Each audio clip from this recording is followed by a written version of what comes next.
Silav roj baş, hevando hêvîdarim herkes baş e.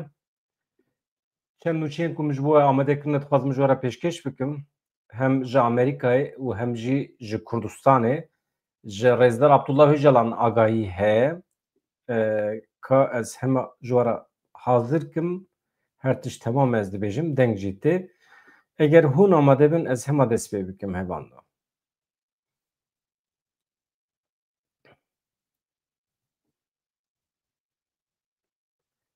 Em hema pêşî biçin Amerîkayê li wê derê daxuyaniyên gelekî girîng heye di derbarê Rojavayê Kurdistanê û Qesedê de û her wiha Amerîka di derbarê Ehmed el-Şara Colanî de jî dixwaze derbasî asteyekê din bibe. Êdî dixwaze Ehmed Colanî biparêze. Ehmed Şara bi navê din Colanî dixwaze biparêze ji ber ku li ser wî gefa kuştinê heye, li ser vê agahiyekê heye. Na pêşî em biçin Amerîkayê li wê derê fermandarê CENTCOMê Eric Kurilla bersiv da pirsên senatoran. Mijar Rojavayê Kurdistanê, Sûriye û Qesedê bû. Fermandarê CENTCOMê Eric Kurilla got di hewlên berdewamiyên ji bo entegrasyona Qesedê ya nava pêkhateyan û ya ewlehiyê ya Sûriyê de hin xalên nakok hene. Fermandariya navendî ya Amerîkayê Michael Eric Kurilla di rûniştinekê Kongreya Amerîkayê de bersiv da pirsan. Kurilla çi dibêje? Bi taybetî di derbarê pirsa entegrasyona Qesedê ya nava artêşa Sûriyê tiştê balkêş dibêze. Ez dikarim ji we re bibêjim ku niha kar bi rastî jî baş birêve diçin. Hin xalên nakok hene, lê tiştek ku diqewime ew e Kurdên Sûriyê niha rast bi serokê demkiyê Sûriye Ehmed el-Şara re herwiha bi hikûmeta Sûriyê re di nava danûstandinê de ne. Kurîlla got Tirkiye jî di vî warî de rolekê êrînî dilîze. Lê biya min em niha li ser rêyekî baş in. Bifikirin cara yekeme ku Amerîka dibêje Tirkiye jî di derbarê Rojavayê Kurdistanê, Qesedê, Sûriyê li ser rêyekî rast e. Êdî çawa rast e em nizanin. Amerîka bala xwe dide ser Kurdan. Pirsekî balkêş jê dipirsin, ew jî dibêje niha ême bala me li ser Kurdan e. Kurd Qesedê me eleqedar dike. Di derbarê entegrasyona kêmenetewên din ên navasaziyên Şamê de Kurîlla got Amerîka niha bala xwe daye tenê ser Kurdan. Kurdên Bakur Rojhilatê Sûriyê. Qesedê hevpeymana sereke ya hêzên hevpeymaniya navnetewî ya li dijî şerê Daişê ye. Di destpêka kanûna pêşînê 2024 de yani sala borî koalîsyona komên muxalefetê yê Sûriyê bi pêşengiya Heyet Tahrir el Şam yani jê re dibêjin HTŞ wê demê di bin seroketê Ehmed Şara de bû niha hatiye hilweşandin bi êrişekê bilez dîktatûrê Sûriye Beşar Esed ji desthilatê anî xwarê ve ya kısmeki agahiyan dide neyse em jî wan agahiyan bidin bila bikeve arşîvan. Rayadarên nû yên li Şamê artêşa Sûriyê Partiya Desthilatariya Demdirêj, Partiya Bas hilweşandin, destûr betal kirin destûra bingehîn, hikûmeteke demkî bi seroketiya Ehmed el-Şara ava kirin. Ehmed el-Şara û her wiha fermandarê giştî Qesedê Mazlûm Abdî jî di dehê adara îsal de peymaneke dîrokî îmze kirin. Ew jî yek ji wan xalên vê peymanê ew e Qesedê entegreyê nava artêşa Sûriyê bibe. û saziyên Rojavayê Kurdistanê jî di nava hikûmeta demkî de cih bigirin. Peyman ji alî welatên herêmî, welatên navnetewî, welatên endamên koalîsyona navdewletî ve bi êrînî hate pêşwazî kirin. Tirkiye jî her wiha beyan kir ku ew razî ne, ew dij dernakevin. Recep Tayyip Erdogan bi xwe di van demên dawî de bang li her du aliyan kir ku pêvajoyê lez bikin. Daişê hewl da ji rewşa ewlehiyê ya ku niha diguhere ya valahiya li herêmê Sûdê werbigire. Qesedê ragihand ku di çalakiyên li dijî Daişê de bi taybetî li parêzgeha Dêrê Zorê ya Rojhilat zêdebûneke berbiçav xuya dike. Yani Daîş ji nû veketiye nava hereketê Kurîlla carekê din teqez kir hevkarên hevpeymaniya navnetewî li eniyên pêşin basa Qesedê dike. Ew di şerê li dijî rêxistinê de yani Daişê de li welatên xwe ji bo têkbirina mayînde ya Daişê د مسوګرکرنا وګراندنه ګرتین داعشی او کوشبراندج بو ولاتوان خودی رولکه کریتیکن د عین دمه د روجا سیشمیجی ولاتین اندامن هف پیمانیا ناو دولتی د جیوینا لدیجی داعشی یا مادرید ده بحث ایوی کربون جبو تکوشینا لدیجی داعشی یا سوریه پیش اساد جارکدن اوی بکبن ناو حرکته yani tekuşina xoya Daiş'e de evi xebatê xwe bidomînin, hevalbendiya xwe bi qesedê jî bidomînin. Ev biryarekî girîng e, dubare dike. Heta niha pir cara hate gotin Amerîka dixwaze vekişe ji rojava. Lê xuya ye ku ew ê tekîliya xwe bidomînin. Behsa durziyan hate kirin, behsa entegrasyona kemenetewên din ê nava hikûmeta li Şamê hate kirin. Kurîla dibêje na anha Amerîka tenê bi Kurdan û rojavara eleqedar dibe. Bi qesedê re eleqedar dibe. Bersiv neda pirsên di derbarê kemenetewên din de. Ev mühim e.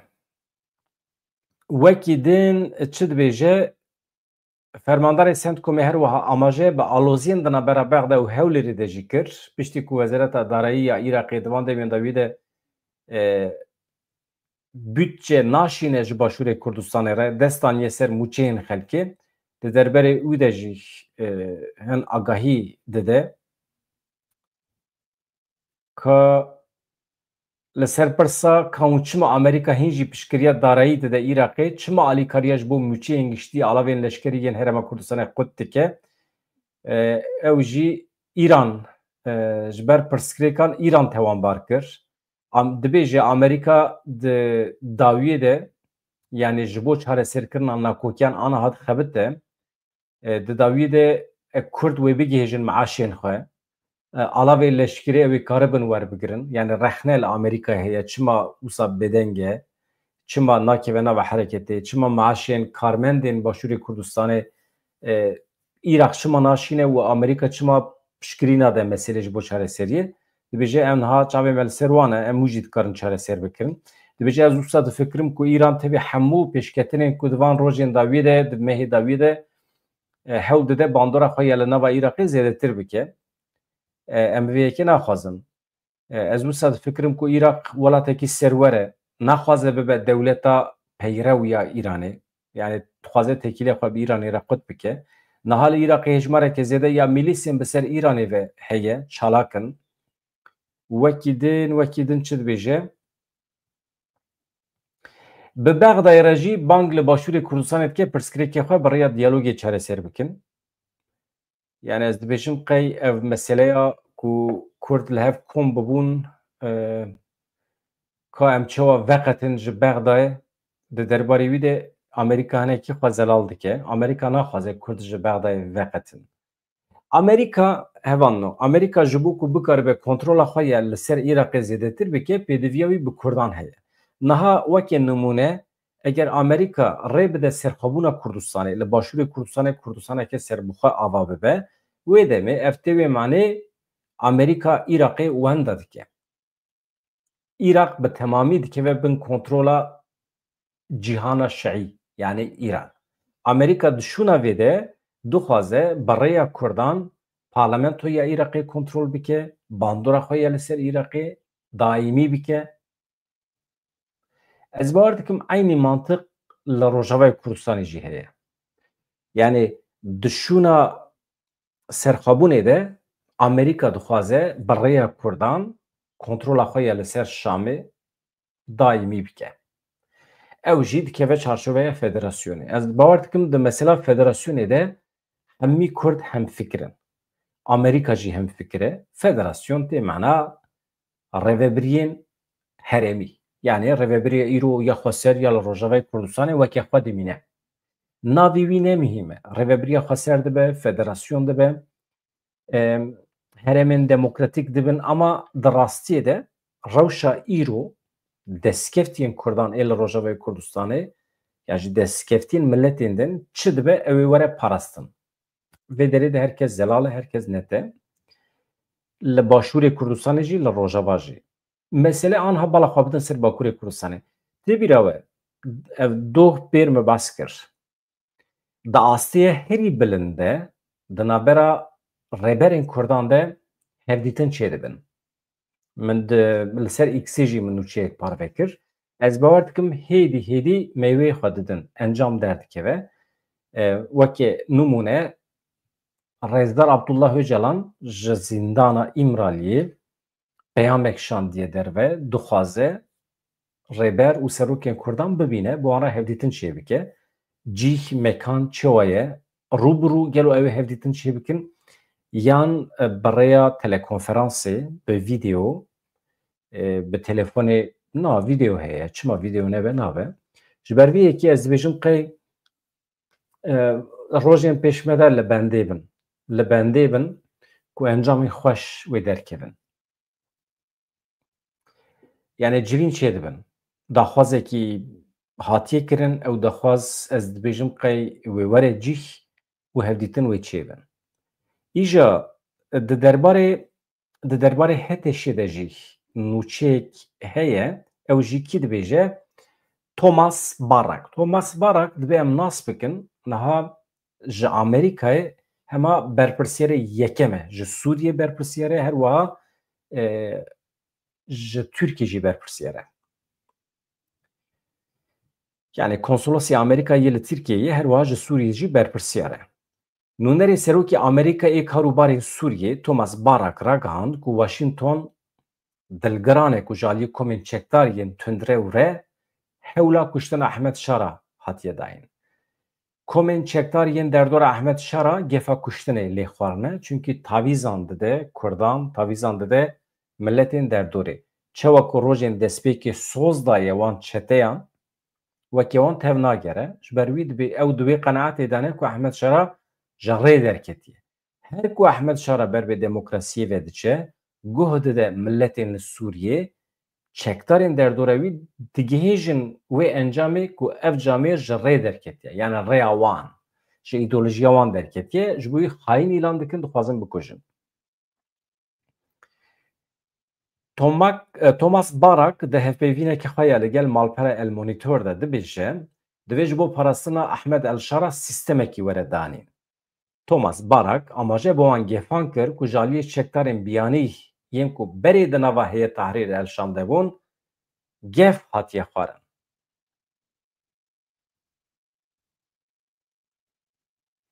Barak diyar kir ku di demekî de ku serkirdayetiya nû ya Sûriyê ji bo tevlîkirina çekdarên ku ezmûna wan a şer heye hewl dide rêxistina Daişê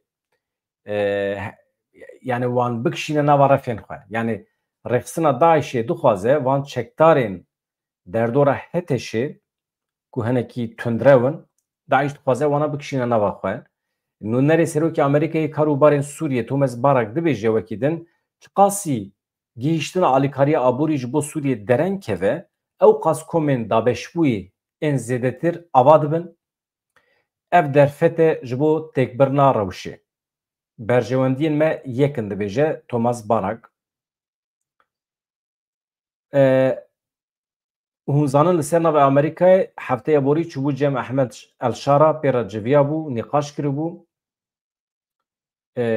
dibêje hem jî re û hem jî mirov dikare baweriya xwe pêk bîne di derbarê Ahmed El Şara de dibêje bala wî li ser karî wî ye. Barak pesnê Şara dide dibêje ji bilî ku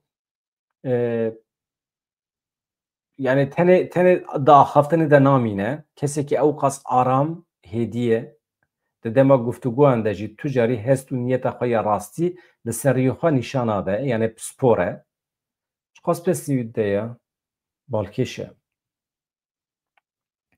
Dibêje ez piştrast im îro berjewendiyên me yani faydên me menfaetên me û wî bi temamî yekin wekî tiştê ku li Idlibê ji bo serkeftina avakirina civakeke giştgîr ya çalak îslama nerm ne îslama tundrew. Li pêşiya Şara îslamekî nerm heye tundrew dibe dixwaze jê vekişe jê dûr kebe ji ber vê yekê lazim e em wî biparêzin derdora wî gef lê dixwin dixwazin wî bikujin ji holê rakin Amerîka dibe pergalekê bibîne ku wî biparêze êdî çawa dibe ez nizanim. Amerîka ketiye derdê parastina El Şara menfaetê wan yekin.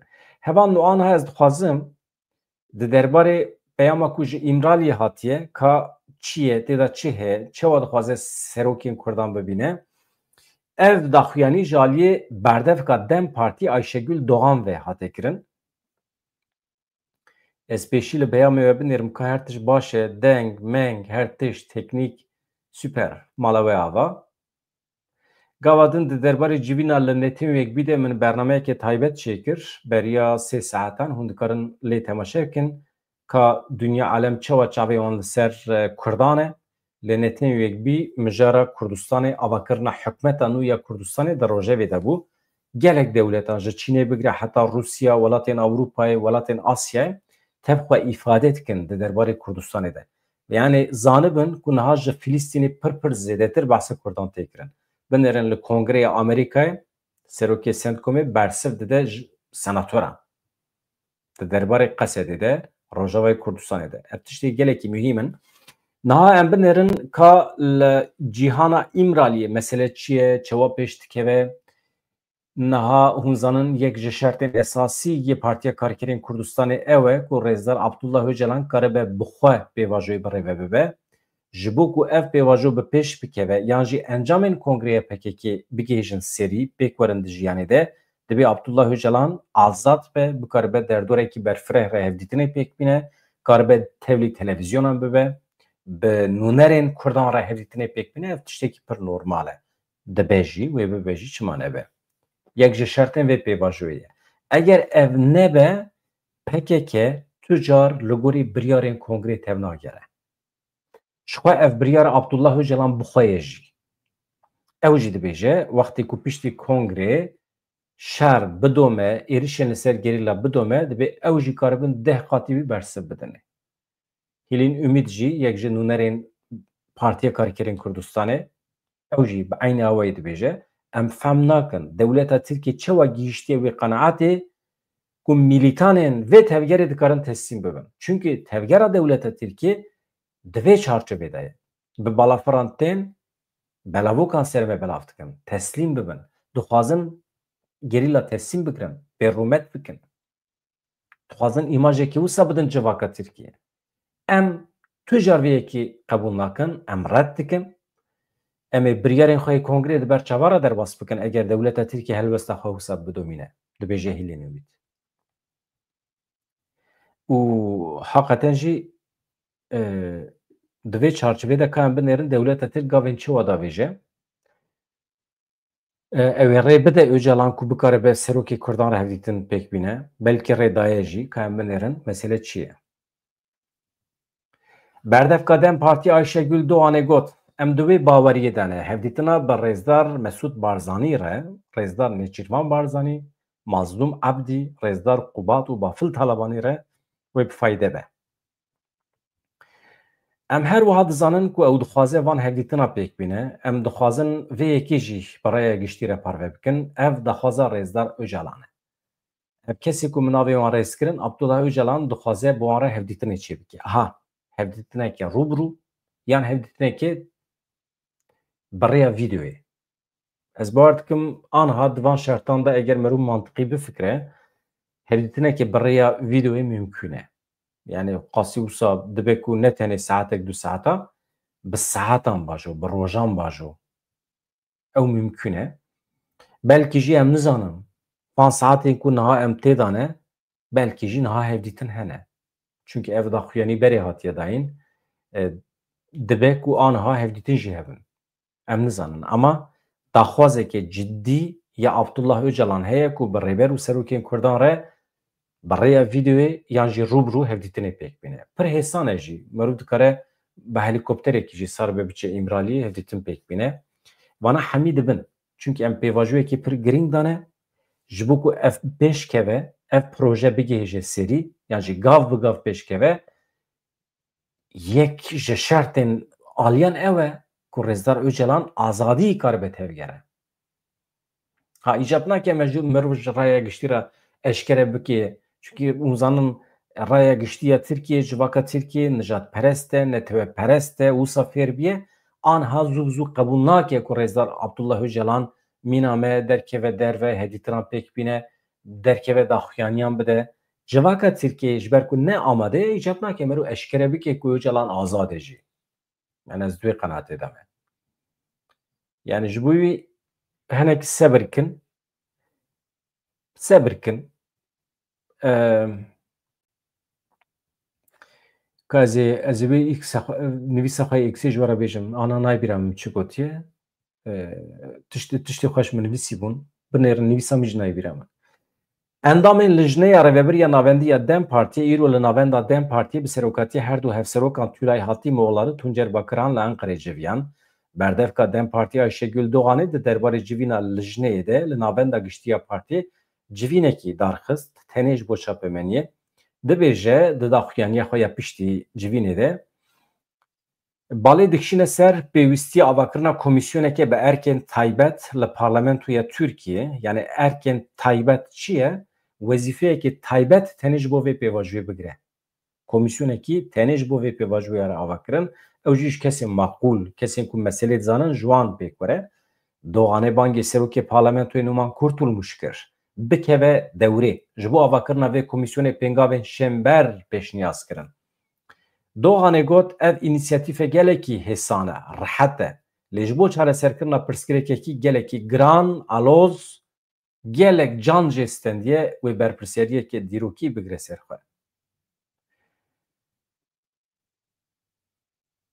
Avakirina vê înîsyatîfê rihet e, lê mesele pir giran kirine. Mesela Kurd di eslê xwe de rihet e, dikare zû çareser bibe ama bi komkujiyan, bi êrişan, bi şehadetên nava Kurdan ew qas giran biye, êdî her du alî hesab ji hevû dixwazin.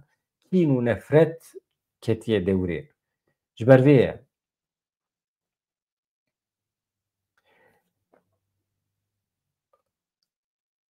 Ayşegül Doğan ragihand ku ne tenê bi partiyên ku li Parlamentoya Tirkiyeyê de ne, lê bi partiyên siyasî devê Parlamentoya re jî divê em bikaribin hevdîtina pêkbînin.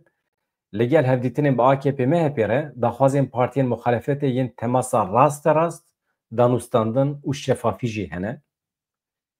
AKP MHP ew tiştên li gorî xwe dibêjin ama partiyên din dixwazin mesele şeffaf birêve biçe. Ew ditirsin ku her tişt ji wan re nehatibe gotin. Ayşegül Doğan balkişan ser gotina pirsgirêka Kurd ne tenê pirsgirêka Kurdan e û tiştekî dijî lê zêde kir. Tiştê ku em niha dijîn, em jiyane, îspata wê yekê ye çareseriya demokratîk û aştî, pêdiviyeke îhtiyaciyeke siyasî ye, pêdiviyeke civakî û mirovî ye. Ayşegül Doğanê eşkere kir ku Dem Partî ji bo serdana greva İmraliyê amedekariyan dike û da zanîn wê serdan bi şandeyekê ji endamên lijneya rêveberiya navendî ku hevserokên giştî jî di nav danê pêk were. Ev jî agahiyekî gelekî girîng e. Aniha Dem Partî ew ê biçe İmraliyê, di nava heyeta İmraliyê de wê hevserokên partiyê jî cihê bigirin. Xuya ye mesele hêdî berfireh dibe. Beriya çend rojan me dît kesên ku şandina İmraliyê hejmara wan zêde bîye. Êdî ne tenê çar kesin. Bawer dikim hejmara wan giştiye ya 11 ya 15 kesan. Di pêvajoya cejnê de jî me dît kesên ku nû çîne İmraliyê karîn bi eqrebayê xwe re bi xizmê xwe re hevdîtina pêkbînin. Cejna hevû de pîroz bikin. Ev tiştekî baş e. Yani ez dibêjim qey êdî hêdî em ber bê azadiya Öcalan ve diçin. Wisa xuya ye. Eger ji derve jî wekîlên partiyên cuda bikaribin biçin İmralî, belkî diçin jî hêdî rojnamevan jî dikarin biçin. Serîledan demekî hatibû kirin ji bo ku însan bikaribin biçin. Ê ku bixwazin biçin hevdîtinê pêkbînin, serî li meqamên dewletê didin. Ez bêjim hêdî we rêve dibe. Ka tiştek ku midixwe nava heyecanê hevdîtina muhtemel ya Öcalan ya bi serokê Kurdan re. Ka çawa çê dibe. Vaya midixwe nava heyecanê. Eger konsensusekî derkeve, eger fikrekî hevbeş ji wê civînê derkeve, ev ji bo Kurdan dibe biryarên dîrokî. Tiştên pir xweş dibin. Yani ez bixwe li bendê me. Baweriya min bi dewleta Tirkiye tune ye. Baweriya min bi pêvajoyê heye, bi demê heye, bi konjonktûrê heye, bi hewayê heye. av û hewaya rojhilata navîn diguhere, demsal diguhere. Niha wextê ku merûv zêde di zivistanê de be, merûv bawer nake ku rojekî bihar tê, ama ez zanim bihar tê. Tecrübe çêbiye. İnsan ji zanîna xwe, ji tecrübeyên xwe pê derdixe ka siberojê de wê çi biqewime. Tecrübe te tune be çawa zanî çê dibe. Tu nizanî bî bihar çi ye, zarokekî nû zivistanê hatibe dünyayê, ji wî wetirê wê tim zivistan be. Wê dünya wisa ye. Ama insanê ku heftê sal jiya be, pêncî sal jiya be, dizane ku piştî zivistanê berf û bagerê, boranê wê bihar were, wê tev were, wê genimên dibinê erdê de wê zîl bidin, wê şîm bibin, wê ji wan bereket derkeve, meyve, sufreya xwezayî wê were pêşberî we, millet, dünya alem jê fayde bibînin, têr bibin. Vaya ji tecrübê xwe em dizanin. Baweriya me bi dewleta Tirkiye tune bi xwezayê heye, bi demsalê heye, bi rêveçûna heyatê heye. Divê wisa be. Şerê yekem, şerê duyem yê cîhanê heta nedomand. Tiştekî wisa tune sêkînî. Şerê yekem yê cîhanê de 20 milyon insan hatin kuştin, ketin qirika hev. Şerê duyem de 7 milyon insan hatin kuştin, Fransa û Almanya bi hev ketin. Ha ji Swîsre bigire heta Luksemburgê ew heta Holandayê çeperên şer hebûn. Ciwanan hev û dû xeniqandin, dikuştin, xwîn diherikî. Duwan mevziyan de. Çi bû? Anha ew mevziyên şer, ew erdên kolan e ji bo ku hevû dibikujin, ew sînor rabûn. Anha li wê derê zevî heye, genim tê ajotin, bereket heye. Li hev hatin, li hev hatin. Li hev hatin. Mantık wextê biguhere tu li hev tê. Tu nabêjî vaya Almanê heta ez ê bikujim. Tiştekî wisa tune ye. Ji ber vê merûv hinek ji helehvatinê re deriyê xwevekê baş dibe. Ez vê tenê ji bo Kurdan nabêjim. Ji bo mantıkan nijadperest, netewperest ya Tirkan jî dibêjim. Ama ew ji min fehm nakin. Ew ji min fehm nakin. Ayşegül Doğan dibêje gelek muhtemel e ku di rojên pêşme de Birêz Abdullah Öcalan bi nûnerên partiyên siyasî cuda re li hev bicive. Süper. Ama vê derê de rexneyekî kim bikim herin. Binêrin. Li Bakurê Kurdistanê gelek partiyên siyasî hene. PSK, Hakpar, heta Hûdepar jî di nav de partiyên din. Dem Partî çawa ku çû li deriyê partiyên Tirk xist, dikarîbû biça bi wan re jî hevdîtin çêbikira. Dikarîbû di derbarê pêvajoyê de, peyamên Abdullah Öcalan de wan jî agahdar bikira. Wê demê eger îqna bana yan jî pirsê wan hebana, dikarîbûn bişandana İmraliyê, bersiv bigirtana. Tiştê wisa ez dibêjim qey kêmasî çêbû. Ji ber vê yekê Hakpar wê rojê daxuyaniyekê tund dabû. Çünkü mesele tam tê nagêje. Mesele eşkere nebe tarî be merû rexne dike. Ez dibêjim qey erka Dem Partiyê madem ki ev wezîfe girtiye ser xwe, dibe pêşî bi partiyên siyasî Bakurê Kurdistanê re hevdîtin pêk bîne. İja Ayşegül Doğan dibêje berdevka Dem Partiyê gelek muhtemel e ku di rojên pêşme de Birêz Abdullah Öcalan bi nûnerên partiyên siyasîyên cuda re bikaribe bicive hevdîtinê pêk bîne. Daxwaza hevdîtinê bi Barzanî, Talabanî û bi Mazlûm Ebdî re ye. Berdevka Dem Partî amaje bi wê yekê kir ku Abdullah Öcalan bi rayedarên Başûrê Kurdistanê, bi rêveberên Rojavayê Kurdistanê re bicive. Dibêje em di wê baweriyê de ne ku hevdîtina bi Rêzdar Mesûd Barzanî, Nêçîrvan Barzanî, Mazlûm Ebdî, Rêzdar Qubat û Bafil Talabanî re wê gelekî bifayde be. Em her wiha dizanin ku ew dixwaze van hevdîtina pêk bîne. Berdevka Dem Partiyê dibêje Abdullah Öcalan dixwaze van hevdîtina pêk bîne. Yani daxwazekî heye, peyam heye û belkî jî li hev civiyan e. Vaya şîrova min e. Em dizanin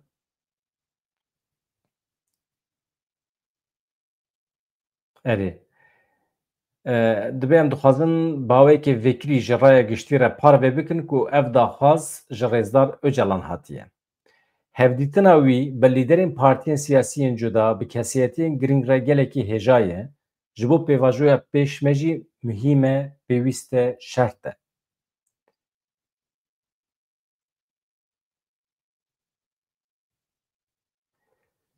Wekî din balkişan ser wê metna perspektîfê ya Abdullah Öcalan ya ku pêşkêşî rêxistinê kiribû, dibêje ne tenê di nava PKK de, ji aliyê qadekê berfireh ve hate nîqaşkirin. Wê metnê wekî xebateke ku rêya giştî vedixwîne nîqaşê derfetê de de gotin û şêwrê pêna sêkir.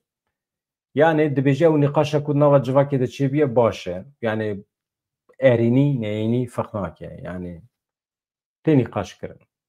Min jî doh behs kir, hemî nîqaşên di çarçoveya netewperweriya Kurdiyetî de wana hemî li Cem Öcalan dikarin werin erînî dikarin werin nirxandin.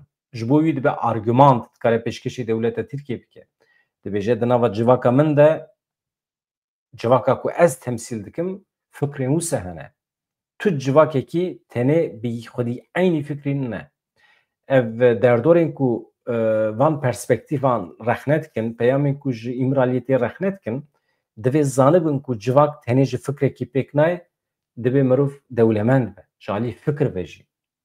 Netirsin. Yani hûn jî îcab nake fikra xwe empozeyê xelkê bikin, ferz bikin, weke fikra esasî. Tiştekî wisa tune ye. Radikal demokrasî. Şert e.